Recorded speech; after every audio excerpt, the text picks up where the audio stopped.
Okay, so Kaushal, can you tell me that you can see the recording? Yes, ma'am, it has started. Okay, good. Thanks. Okay, so good afternoon, everybody. Let's begin our class. And what we have seen till the last week, which was the 8th week, has been, especially after the quiz 2, has been functions, recursive functions. And then the last week, all of it we spent on pointers and accessing, especially accessing arrays using pointers. And in today's class, as well as in the rest of the week, what we are going to do is we are going to talk about structures and then how to use structures and pointers together. And this will allow us to define these self-referential data structures, which are very immensely helpful in practice. And they are, in fact, some of the data structures that are heavily used to do searching, sorting, and maintaining data when you have large data sets. So knowing how they are implemented is something that will be very helpful to you. Okay, so let's get started with some very basic problems and see where these structures are useful. So let's think of a toy problem still, that we are given a rectangle in 2D and rectangle and a point in 2D. All of these are in 2D, and we want to determine if the point is inside the rectangle. So we'll say that the point is inside the rectangle, either if it lies completely inside the rectangle or if it lies on any of the boundaries, including the corner points. If the rectangle is, if the point is one of the corner points, we'll call it to be inside the rectangle. Else we will call it outside the rectangle. So this is some toy problem that we want to solve. So a typical example is given on the right hand side. That is, this rectangle is defined by these points, which are x1, y1, x2, y2, x3, y3, x4, y4. And the point that we want to check is in fact this point xy, and we want to test whether this is inside the rectangle. Now, what we are going to do for our purposes is to assume, make some simplifying assumption saying that the rectangle is going to be what we call as axis parallel or axis aligned. That is, the edges of the rectangle or the sides of the rectangle are always going to be parallel to one of the axes. That is either the x-axis or the y-axis. That is, it will be parallel to the x-axis, therefore perpendicular to the y-axis, and vice versa. So we are going to only deal with axis parallel rectangles. And we still want to answer the same question, that is, given a rectangle, how do you determine whether a point is inside the rectangle or not? So the first thing that we want to ask is, how do we represent a point? So the point is in a 2-dimensional space is represented using the x and y coordinates. What about a rectangle? How do you represent a rectangle in which is an axis parallel rectangle and it is in 2D? How do you represent that? So let's take answers. How do you represent this rectangle in which is an axis parallel rectangle? What are different ways to represent this rectangle?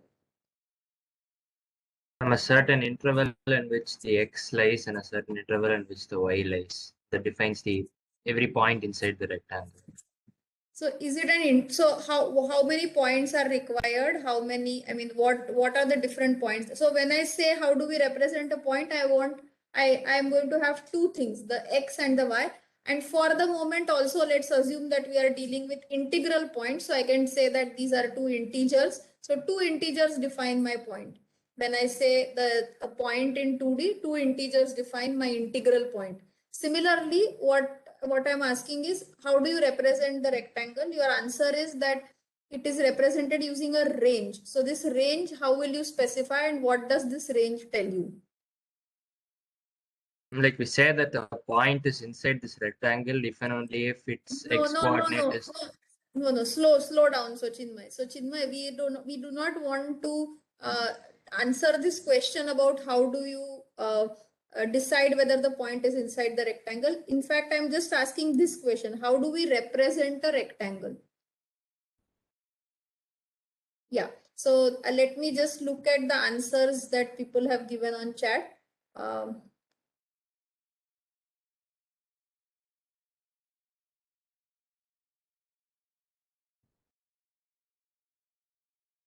Rectangle meaning the like the region or just the outer frame?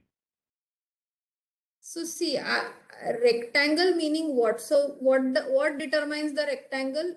I mean, when you say that, okay, if I want to tell you a rectangle, how will I communicate a rectangle to you? That is the Using the question. I edges. mean, Fine. Okay. huh? Using the edges, the frame. Okay, so if I tell you that the length of the rectangle is 5 and the breadth of the rectangle is 8, does it define a rectangle uniquely?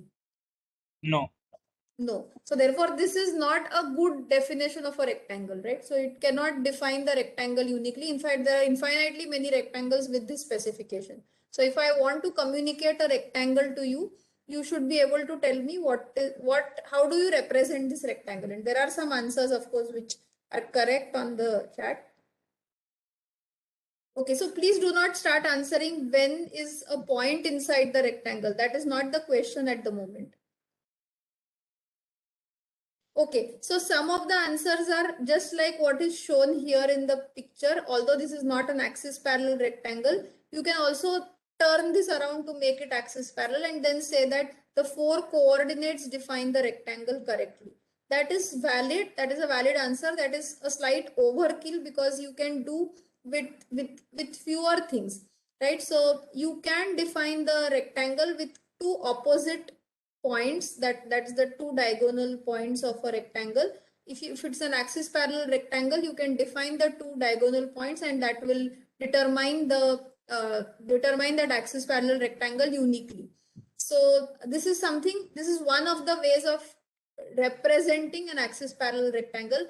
So what we are saying is an axis parallel rectangle can be uniquely determined by the two endpoints of one of its diagonals. And let's, for the sake of concreteness, always say that we are going to determine it by the lower left coordinate, which is the one which I am pointing out here. Note that this rectangle is not axis parallel, but we can determine it by the lower left coordinate and the top right, which will lie somewhere here. So it need not lie in the the positive quadrant and so on, but just to make it a point, I'm saying that there is some rectangle which is determined by the lower left and upper right. So these are the 2 points which are enough to determine a rectangle. And already we said that a point can be represented using 2 coordinates. So therefore 4 coordinates are enough to represent a rectangle in this 2D plane. Let's assume for the moment that the rectangles are axis parallel. So does it answer the question? So this is not the only way. There are multiple ways to represent an axis parallel rectangle uniquely, but this is one way and we'll be sticking to this way of representing. So always we will have, so if you want to give input to this problem, you need the 4 points which determine the rectangle uniquely. And of course, the first two elements of that, the first 2 inputs for you should be the coordinates of the lower left point, and the next 2 coordinates should be the x and the y coordinates respectively for the upper right point, and so on. So this is something that is one way to represent this rectangle. Yeah, there is a question. No, like I thought it was the only way to represent the rectangle. No. This is not, of course, this is not the only way. This is one of the succinct ways. Okay, why not 4 lines? As I said, right, why not other things? Yes, we can have many other ways of representing. So then you have to say what is a line. So we have to say what is a line. We have said what is a point. We know how to determine a point in 2D or represent a point in 2D, and we are talking about integral points. We will also assume that the coordinates of the rectangle are integral. So therefore, we will always have 2 integers determining a point and then 4 integers determining a rectangle. Is that okay with everybody? So okay. So then, given this rectangle specified by the endpoints of the diagonal, how do we determine whether the point lies inside the rectangle? So I would like you to, observe here that there are 2 parts of this thing that we are discussing. The first is possibly the more interesting part, which is the logical part of it, that okay, given a point and how this rectangle is represented, how do you determine whether the point is inside the rectangle? This geometry part and the logic part, I am assuming that all of you can very well do it, so we are not going to focus on that logical part. We can ask several questions like, are two rectangles intersecting, are two rectangles one inside the other completely, and so on. But right now we are not going to ask those questions. Our focus is on representing this data in a proper way, learning the way C allows us to represent such data items that we want to represent. So there is a logical part to it, which is also very interesting. We will let you exercise some of it in the lab when we have our lab on structures.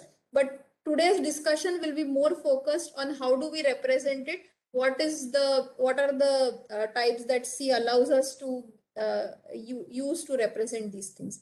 So I want you to make this distinction between the logical part of the problem and the representation part of the problem.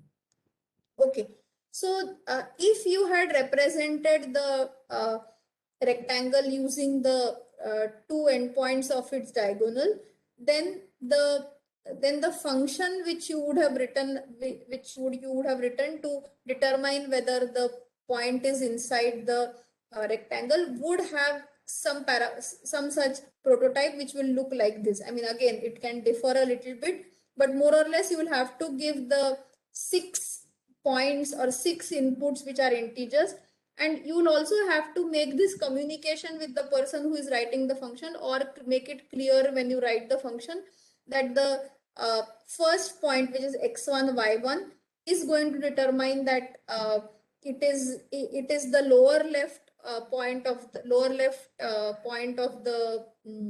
rectangle. X2 y2 is the upper right point of the rectangle. That is, these 2 points determine the one of the diagonals, and therefore they uniquely determine the rectangle. And then x3 y3 is indeed the point that is the one that you want to check whether it lies inside the rectangle.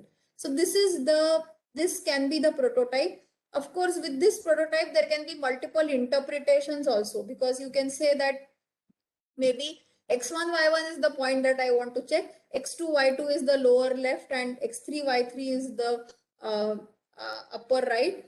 Or in fact, some weird things like x2 y2 is the point that I want to check, or even weird that x1 y1 represent x1 and x1 y1 x2 represent the first the x coordinates, and x3 y3 and so on. I mean, this is very bad notation, but you could have done all of these things. So this is something that you could have done, and all of this is possible with this kind of a thing, because anyway all of these are integers you are going to give 6 integers.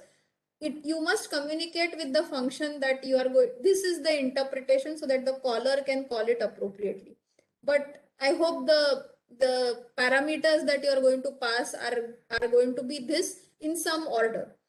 And of course, the return type will be possibly 0 or 1. So 0 means that it is not inside the rectangle. 1 means that it is inside the rectangle, depending on what you want to answer. So this is possibly the prototype. And this to be filled, I leave it to you. All of you are able to fill that very quickly. So I'm not going to fill that up for you.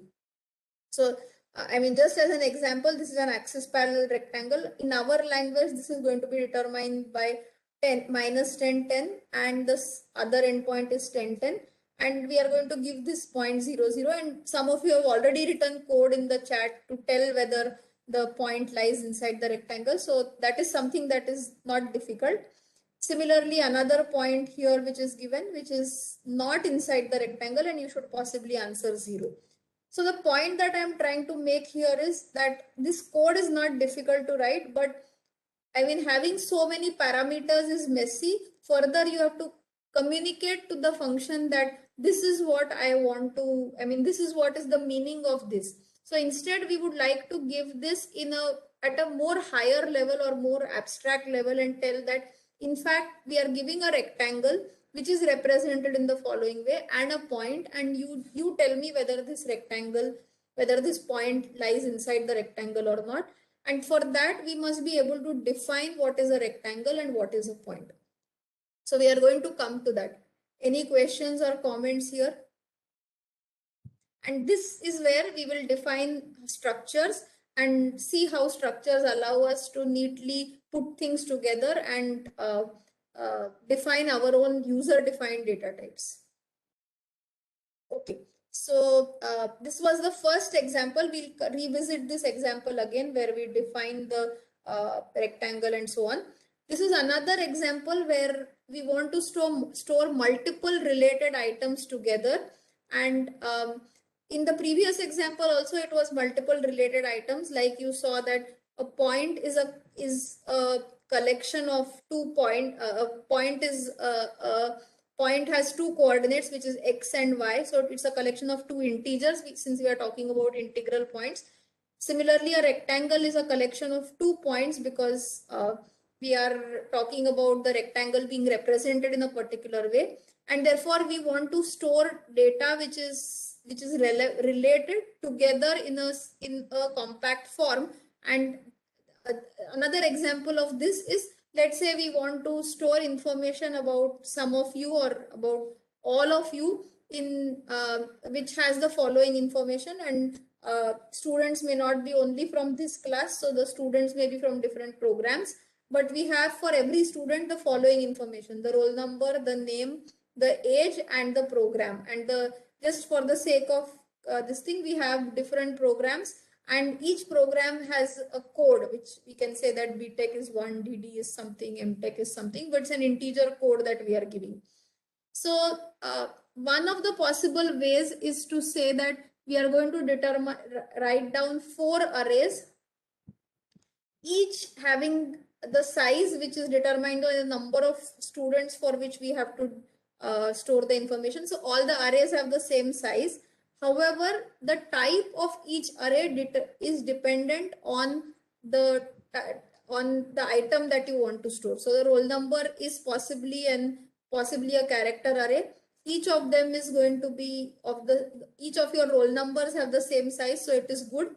Otherwise, names, we have already seen that it is not good to store it in the 2-dimensional array because it eats up space. So we will possibly have a pointer to a character.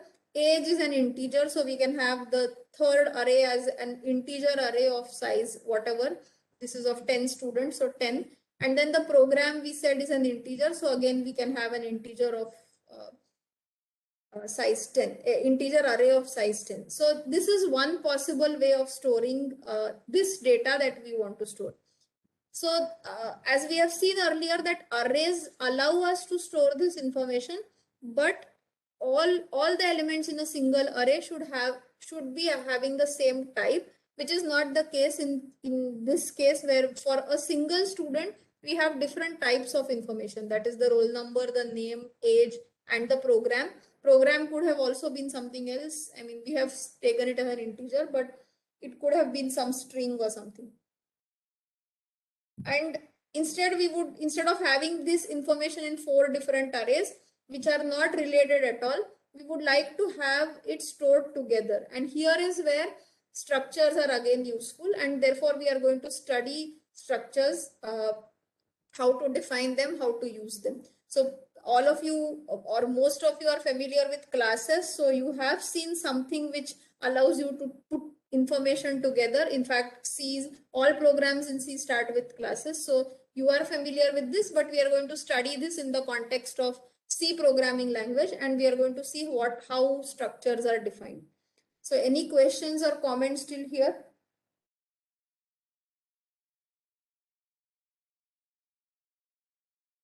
Okay, so what structures allow us to do is they will allow us to store variables of different data types together. And let's see what this together means, and how do you define a structure to have all this data together for us. So let's see the definition of a structure. So the structure has this struct, this is a keyword, and then there is a structure tag, which is the name of the structure that we are going to give. it is not the variable name. This, by saying this, you are not saying that you have defined a variable. In fact, structures are, you can think of structures as user defined data types. Integer is something which is a basic data type which is given to you. Float, char, these are data types which are given to you. Structures are allowing you to define your own data types by putting together a variety of basic data types and making something that was not there, but now you are saying that this is something which I want to define and I will use this in future. So then there can be several members of this structure, and this is the definition. Let's see a specific example, and then of course you want to complete these braces and put a semicolon. So this is the definition of a structure, and let's say we want to, just like we had said earlier, we are going to define we want to store this data for a student, and we had said that we want to store the following information, that is roll number, name, age, and program.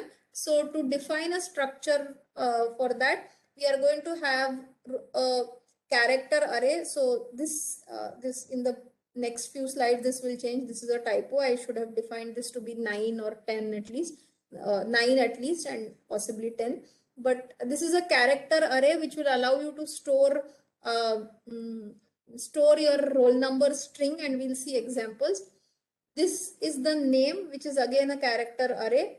The age is an integer, and we said that the program that we are going to say is also an integer. So these are the different members of this structure, and we'll also see how to access these members, but these are the members. So whenever I say that I can define a variable of type struct student, just like I can say that I can define a variable of type integer, I can say that I can define a variable of type struct student. Then the struct student will have all these members that I have defined, which are roll number, name, age, and program. These are something that I have defined, and therefore you can think of this structure or this student being a user defined data type which I have defined, and you can define your own data type that you want to define. Okay, so yeah, so as I said, I can say after I have defined this, I can say struct student s, just the way I would have said that int x, I can say struct student s, and this defines a variable s which has the type struct student. So this has defined for me a new data type, which is this struct student. What has defined it for me? This definition has, I mean, these lines of code have defined it for me, that I have defined a new data type which is called struct student. So any questions or comments here? After defining the data type, we have to write struct student like in the main, not just student. So designing the data type meaning? Like after we define the data type, right, then we have to write struct. Like, suppose we want to create a variable of the data type. Yes. Then Yes. should we write struct student, not student? We can't write student s. No, you cannot write student s. We will come to it. I mean, when can you define a shortcut for this? It is annoying to have this struct student repeatedly. Then you can define a name for it, which is something like stud.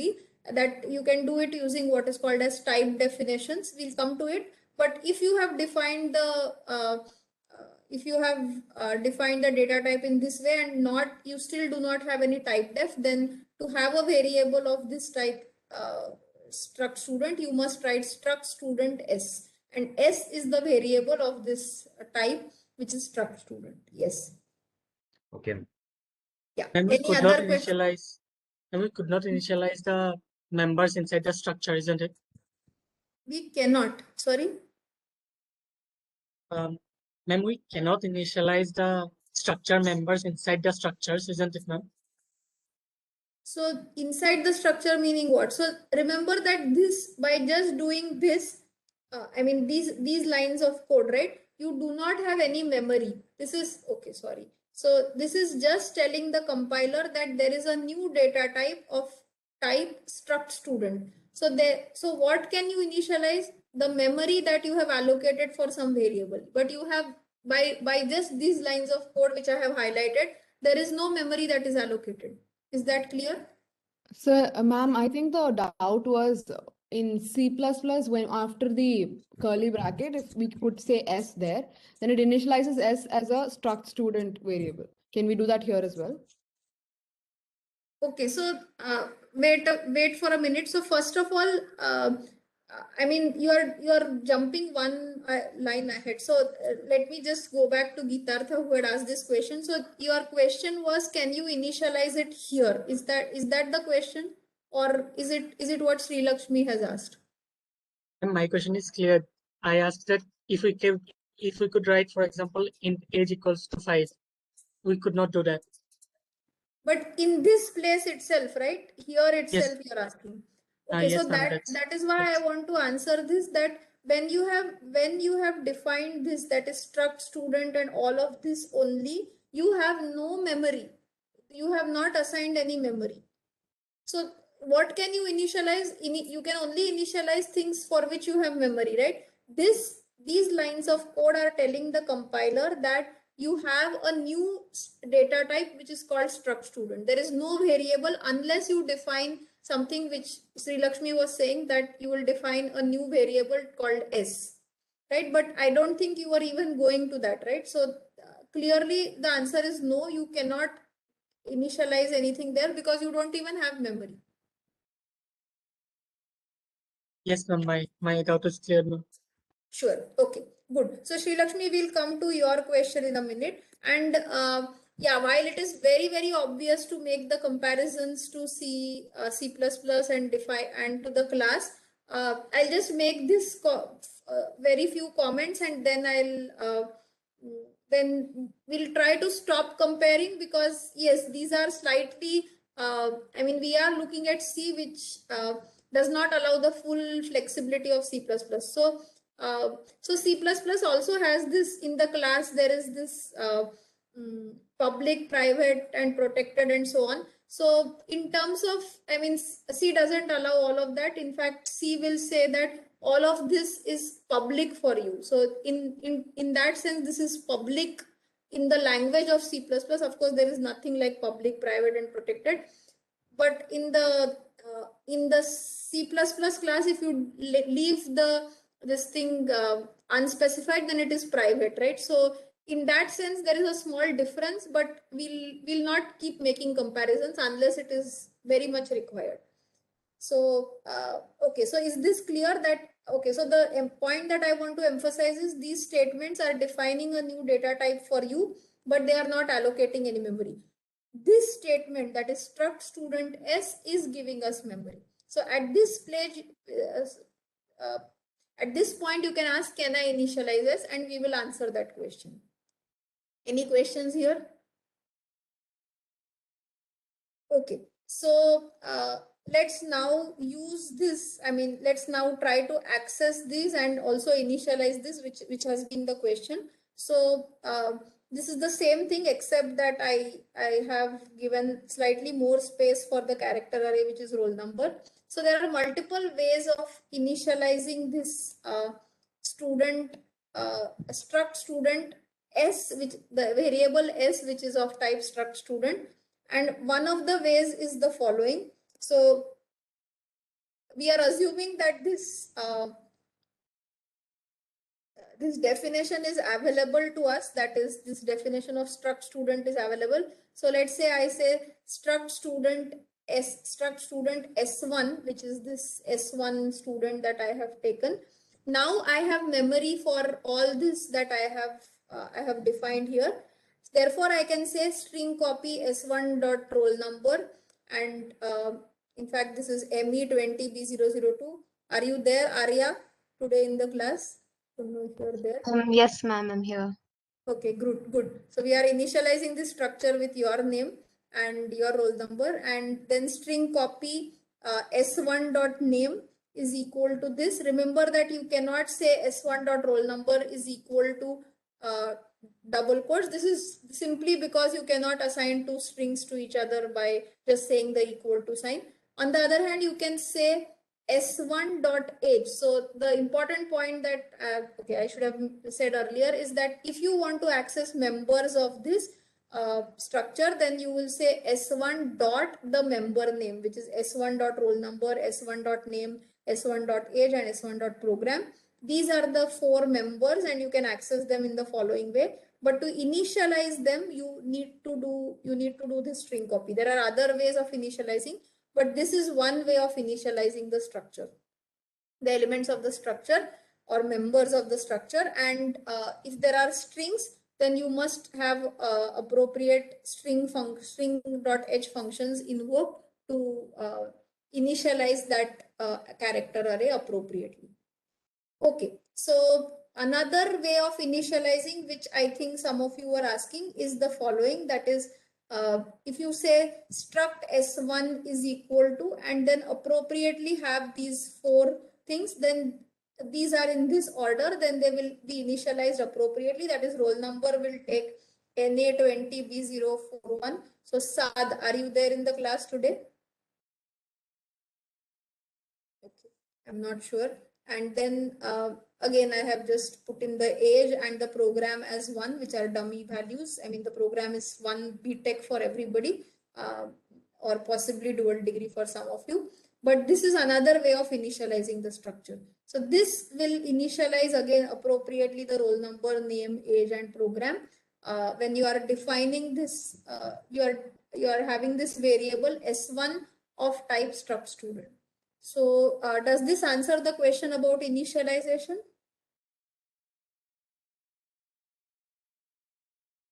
Okay. So yeah. So, Ma'am, one small doubt on the previous slide. yes. Ma'am, here we define a struct. Yeah, we define a variable struct student S1, ma'am, and we use it to get the input. So the one which is given outside the structure, is it for an example, or is it also included in the function? The struct student S, that one which is alone. So I did not get struct student S. Yeah, is that included in the function, or is it something else? So there is which function I did not understand. So which part? Okay, is it on the right hand side or the left hand side? The right hand side. No, ma'am. Like we have struct student S, no, ma'am. Here. Okay. Yeah, Okay. is that a part of the program or?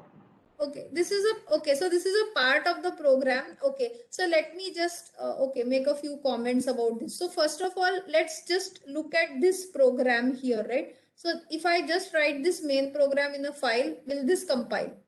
This won't compile because it doesn't even know the struct student. So there should be some place where you define the struct student.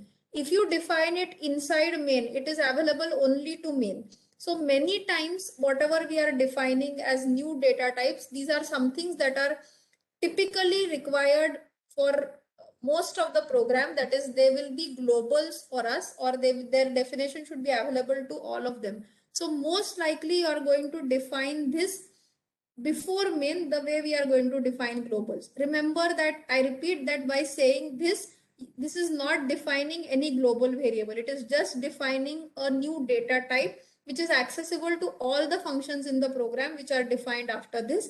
And by saying this, assuming that this statement is above main, then you have defined the variable S, which is a global variable of type struct student. So that is what I think was Kanikeshwar's question. So we have to define the variable outside the main and also inside the main, right? Both places. Yeah. So I mean, this is okay. So I just wanted, okay, so maybe this slide is slightly can be improved, but this just says accessing the, I mean, I wanted to stress that accessing the members can be done by the name of the variable dot the name, I mean, dot the name of the member type that you have, right? So that is what I wanted to stress here. So if you write the whole program here, yes, you have a student S, which is defined as a global variable. I mean, S, which is a global variable, which is of type struct student. There is a local variable to main, which is S1. And this is another way of initializing S1. Is that okay? Yeah.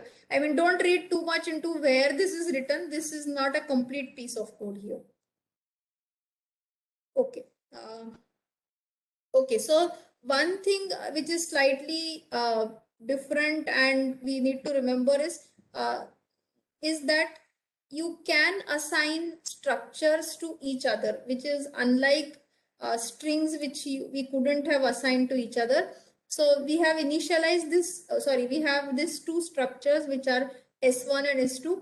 And okay, so please excuse me for having these inconsistent things. I always want it to be of 9 characters at least, because your roll number has 8 characters and there is a /0, so I should not have this lesser than that. So I will correct it when I post the slides. But anyway, for that appropriate example, I have reduced the number of the roll number, I mean the characters in the roll number, so don't worry about that. But anyway, the point is that you have two structures which you have defined, two variables which you have defined, which are of type struct student, which are S1 and S2, and you have initialized S1 appropriately with all the parameters are appropriately initialized. That is S1 dot roll number, S1 dot name, S1 dot age, and the program. Then you can say S2 equal to S1, which is the same as copying everything from S2 and S1 and putting it into the memory that has been assigned to S2. So S2 will have the same initialization as S1 by just this statement. This is unlike the way we could have done it, or we would have liked it for strings. So this is something that is not supported for strings or character arrays, but this is supported for structures. So this is allowed. However, checking for equality, that is S1 equal to S2, just like we could have checked is X equal to Y for integer variables. This is something which is not supported. It will lead to a syntax error. So if you want to check equality of two structures, or sorry, two variables of a particular data type, which is let's say type struct student, then you must write your is equal function, which will allow you to support the equality. So this is something which is slightly different and which we will have to remember, which is different from what you may think that this is aggregate data type. It may not support assignment of two variables of what data of that type, but it does allow, but equality is not supported. Okay, so any questions or comments? This is something that we would like, I mean, we'll have to remember when we write our programs. Okay, so coming to, let's come to this slide where we are again just illustrating a small part of it. So we have defined this struct student, which is a new data type we have defined. And remember that we have not even had a variable of that type. So this is something which we have defined in outside main. So this is a global definition which is available to all the functions of this program. Now let's say we say this printf size of integer, because we want to know what is the size of integer on this machine. Let us say that size of integer is 4, and we want to know what is the size of this struct student. Remember, struct student is some data type, just the way you would have said printf size of int, or printf size of float, or printf size of char. You can also say printf size of struct student. So this is something that you can ask the compiler, or you can ask this program to print. And I would like you to tell me, what do you expect this program to print out when you print this out? Let's assume that the size of integer is 4 bytes, which is the typical case. So this is going to print 4, and based on that, can you make the calculation? Okay, good. So please write down your answer in the chat message, and we'll see.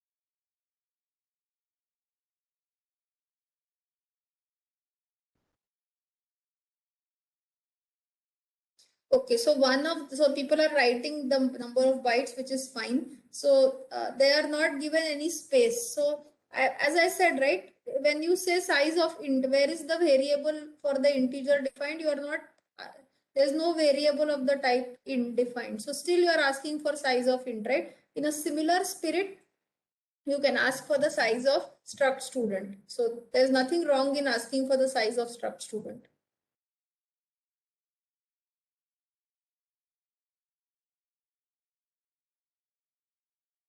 Okay, so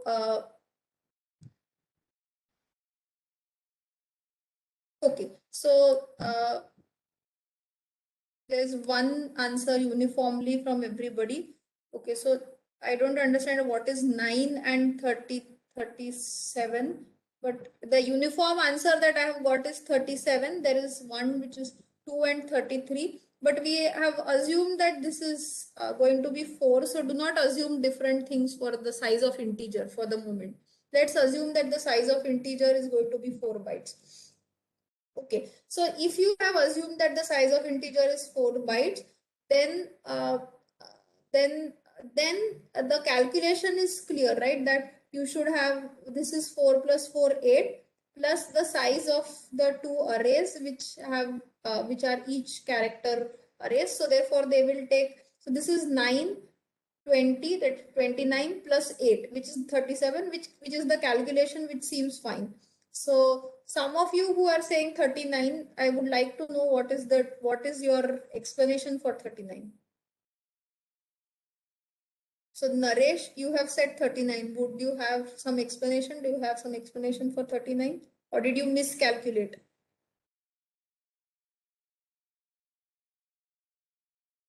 Okay, so I don't know whether Naresh is able to hear me. So 37 is a reasonable answer. It may not be the size of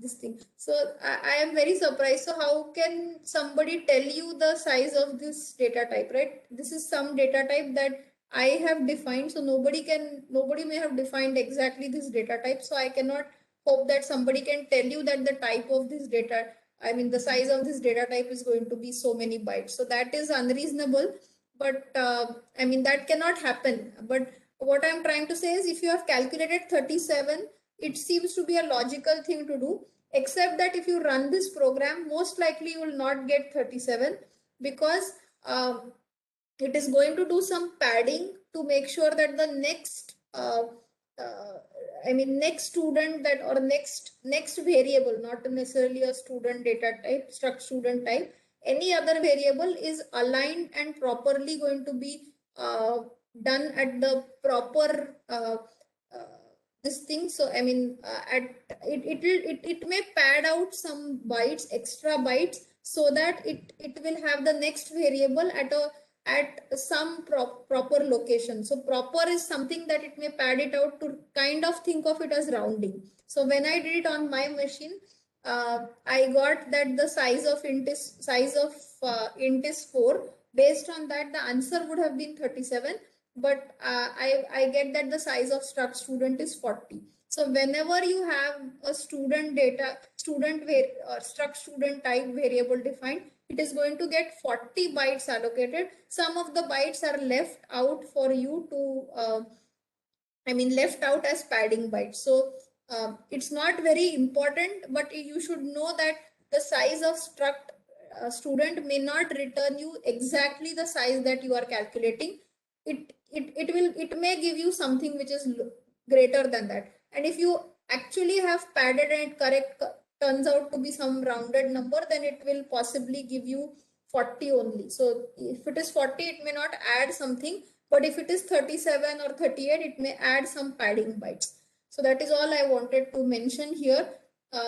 This is something that you should be aware of, but it may not hurt your programming unless you are going to go into that memory. So it is unlikely to affect your programming, but this is something that you may be surprised if you do size of and get larger, and that is why I wanted to mention it to you. Okay, any question about this? So If you do it on REPL.it, I did not try it on REPL.it, but I tried it on my machine where it gave me 40 instead of 37. And on your machines or REPL.it also, I expect the same behavior. Okay, so any other question or comment here? Yes, so all data members, yeah, so that is what it is. I wanted to say that all data members are going to get stored contiguously. However, the padding is something that that may happen at the end of that memory that is given to you. So there may be some padding or there may not be any padding. So it depends on how the compiler allocates that space on that machine. But you may get something which is larger than what you calculate, and you should not be surprised about that. Yeah, so I repeat that only when you define a variable of that a struct whatever type, then memory is going to get allocated. However, if you just make the definition, then of the structure, then it need not be, it will not be given any memory. Not need not be, it will not have any memory for it. Okay, so I think at this point we can take a logical break. After 2-3 minutes, we can come back and resume the class.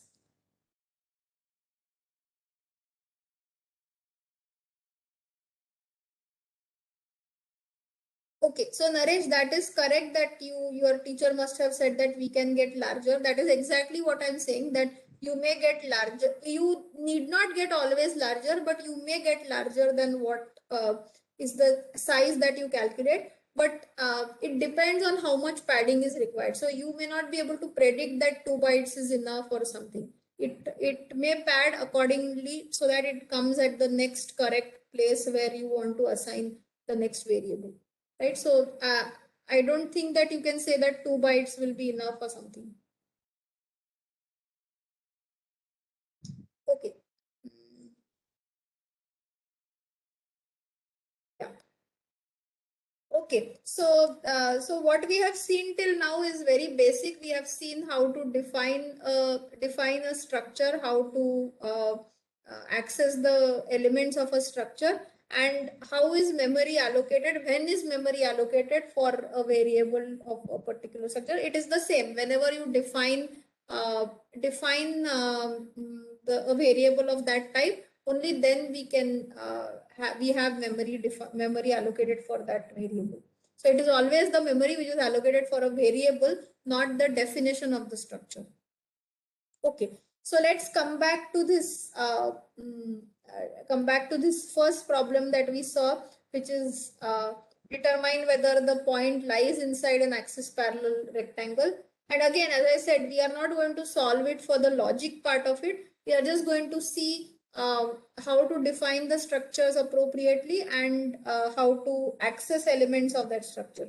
So this is the example. The first case is where you have an answer yes, the second case which is the answer no, and it requires us to define structures to represent a point and a rectangle. So we will build this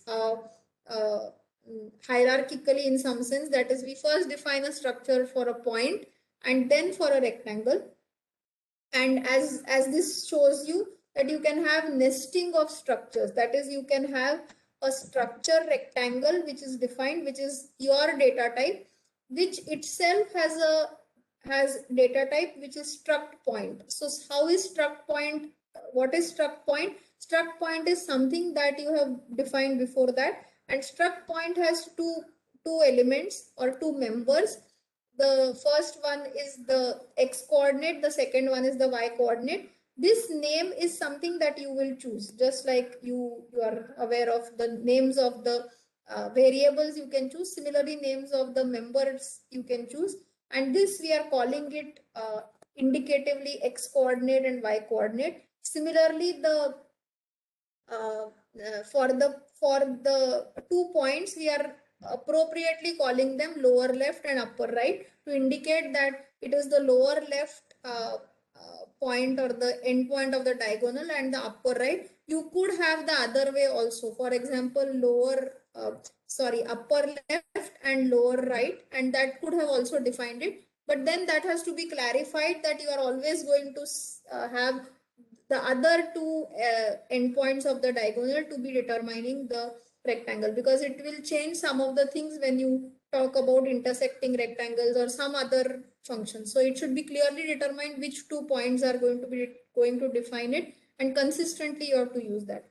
So now the thing that you can see which is different is this is inside is much more readable and succinct and abstracted out. It has the return type which is int, which is either 0 or 1, but it takes two inputs. One is a type which is struct rectangle, just like, so remember this is a prototype, so you need not have the variable name. So it is struct rectangle and struct point. So the first one is struct rectangle, the second one is point, and now there is no confusion whether which one are you wanting to check, which is inside, and which are the 4 coordinates which are determining, and so on. So that confusion is completely solved by having defined these two user defined data types, which are struct rectangle and struct point. So this allows us to club things which are related together, and then also make our program much more readable in terms of abstracting out things that should sit together. So this is, as I said, I'm not going to fill in this is inside, that is left to you. Now okay, so are there any questions about these definitions?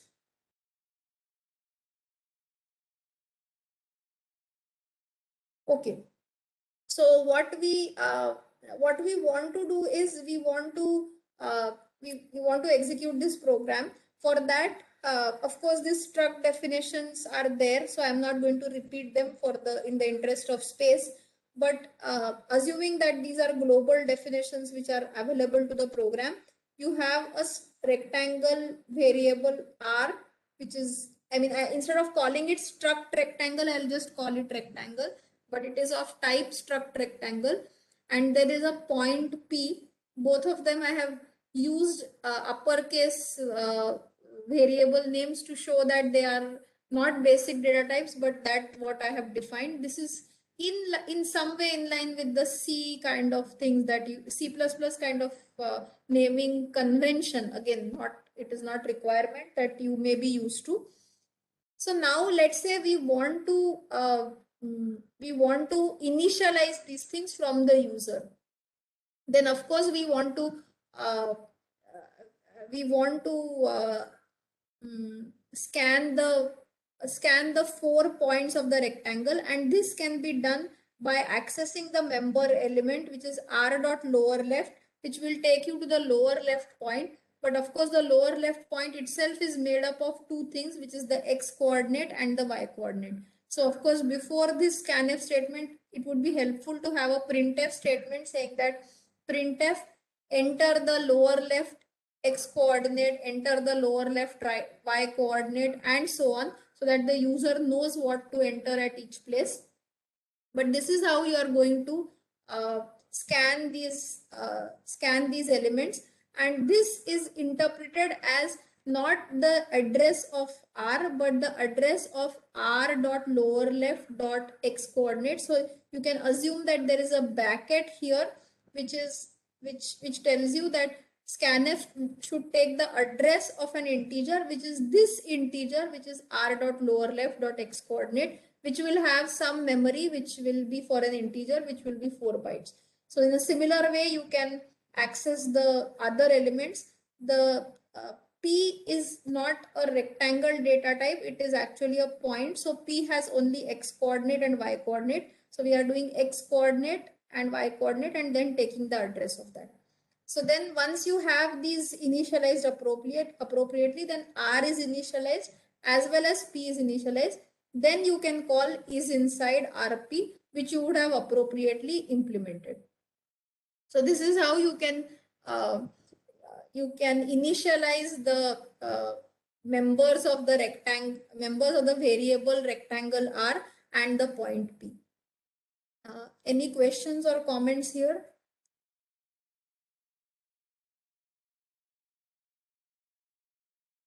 Okay, so let's see if we can modularize the code further and ask, can we write a function which says get point and print a point? So let us say we have the following two functions defined. That is, instead of saying these lines, right, which are very cumbersome, we write functions which will allow us to modularize the code. So shall we say we will have a function which will say get point and print point. We'll come to it how to use it for the rectangle, but let's first define these. So let's say we have this, it doesn't return anything, but it takes a point as a parameter and then says scanf %d and the same thing, point dot x coordinate and point dot y coordinate and its address appropriately. Of course, print point will print the coordinates if you ask it to print it.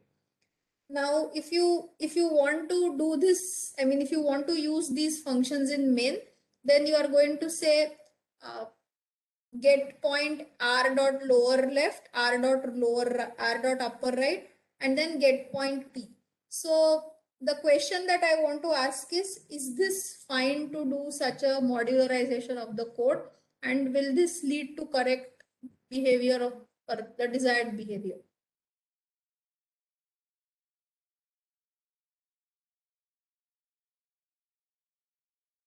So what is it that you should think about when I'm asking? This is all syntactically correct. There is no syntax error. So don't worry about syntax part of it. This is syntactically correct. What kind of things do you have to worry about when you are staring at this get point? I mean, what are the things that you should consider when you are good? So I'm getting the correct questions, but two of you have possibly raised it.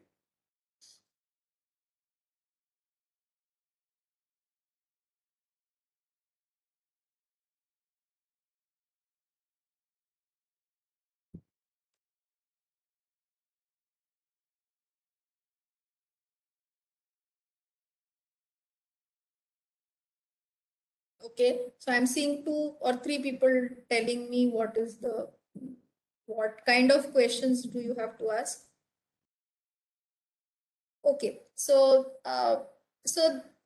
structures are indeed passed by value, they are not passed by reference. So when you say this get point, let's forget about get point r dot upper, even just this get point p, right? So then there is this variable p whose x and y coordinates, that is x coord and y coord, are the ones that you want to initialize. However, because it is passed by value, therefore a copy of that structure is going to get created, and that copy is passed to this function which is get point. So for that copy, you are going to be correctly initializing the memory cells or the variables x coord and y coord.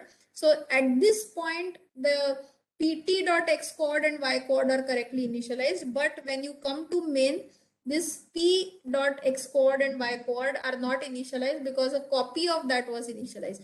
So the same way, same reasoning why swap doesn't work, p is not going to get initialized by saying this. So what we need to do is, if we want to write such a function, we must have a pass by reference, or we should send the address of this variable to make sure that we can access the cells that we want to initialize, just the way we pass the address of the variables x and y when we wanted to swap them.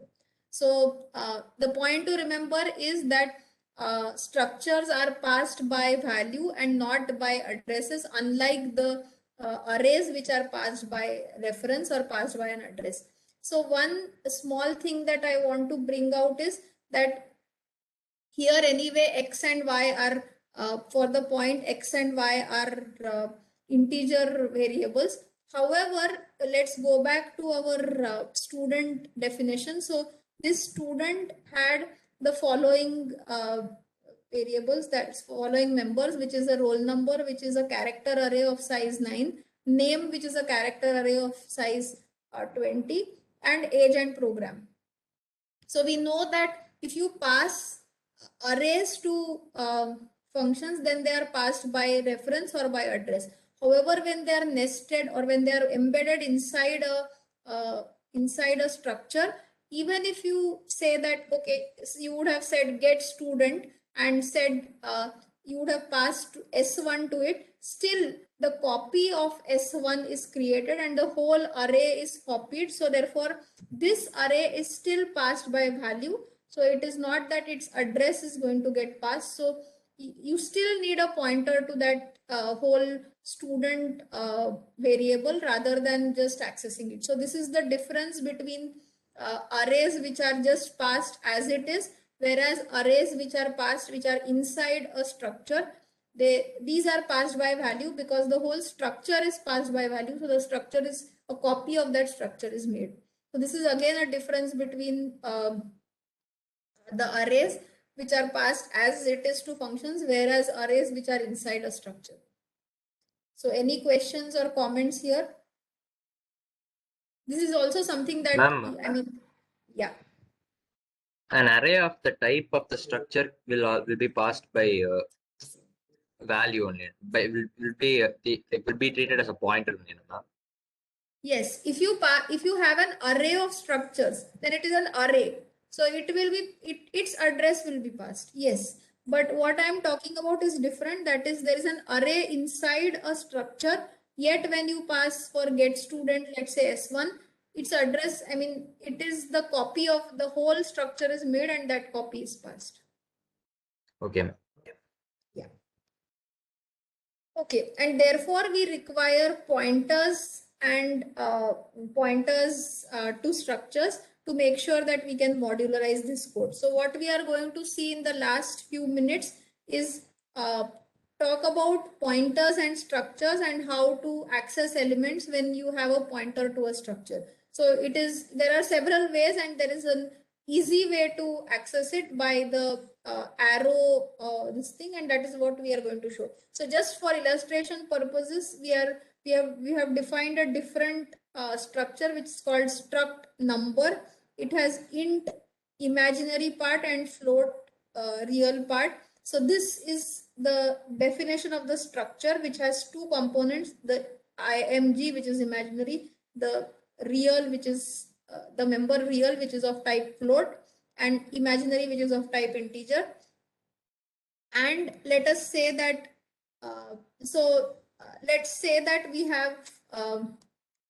have defined this following thing, that is struct number star ptr. So this says that ptr is a pointer to not now any integer or a float or a character like we have been used to in the last week, but it is a pointer to struct number, which is our data type. So it is a pointer to the data type which is called as struct number.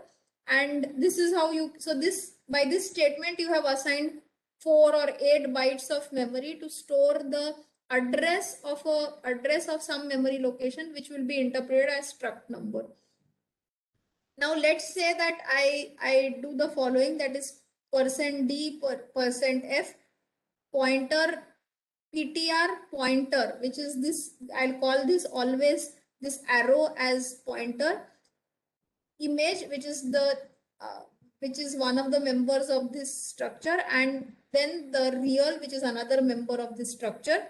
This is one way to access these elements when you have a pointer variable. Of course, you can do the standard thing that you are aware of, that is, you can also say star ptr dot img star ptr dot real, which will also allow you to access those elements.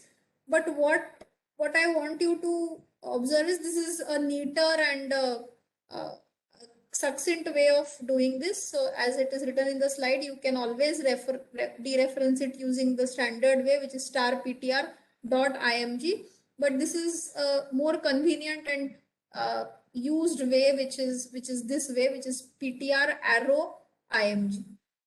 So this is syntactically correct. Is this a program which is fine, which will run well?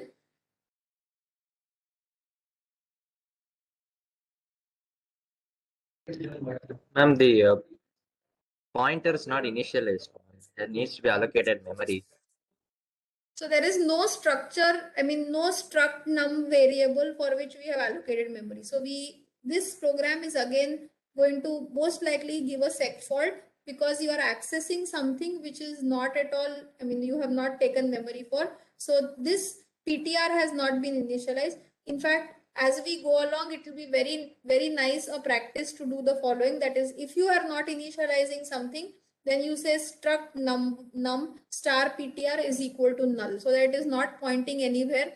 And you can always check if that pointer is not equal to null, only then dereference that pointer. So this is some practice that we will put into ourselves so that we don't get into accessing pointers which are not initialized or not pointing to anywhere. So this program gives a seg fault, and we'll see in tomorrow's class more about how to initialize, how to allocate memory for structures. That is again using the malloc. But more importantly, what we will see is self-referential structures, which will allow us to build very nice data structures like, let's say, linked list and trees and so on. So I'll stop the class here. We have almost run out of time. I'll wait for a few minutes and take questions.